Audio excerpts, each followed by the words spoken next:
Nous sommes en 1954 et seul le timbre vient rafraîchir notre mémoire collective en commémorant les 150 ans d'une véritable révolution, le système métrique.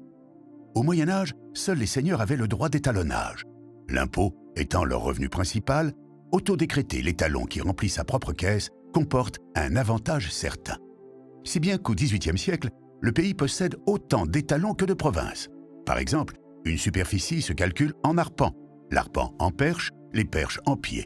Suivant la région, variable est la mesure du pied, variable le nombre de pieds qui composent la perche.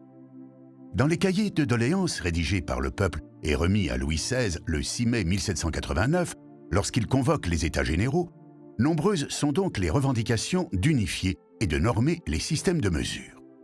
Très vite, l'Assemblée nationale vote la création d'un système de mesure qui devra délivrer une information stable, simple et équivalente.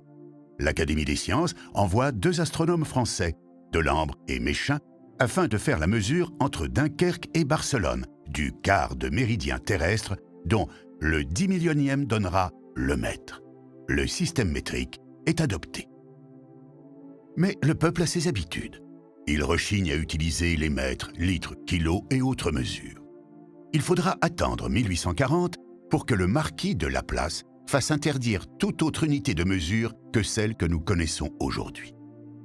L'émission du timbre est demandée par le directeur du Bureau international des poids et mesures, qui souhaite rappeler le rôle éminent de la France dans l'adoption du système métrique.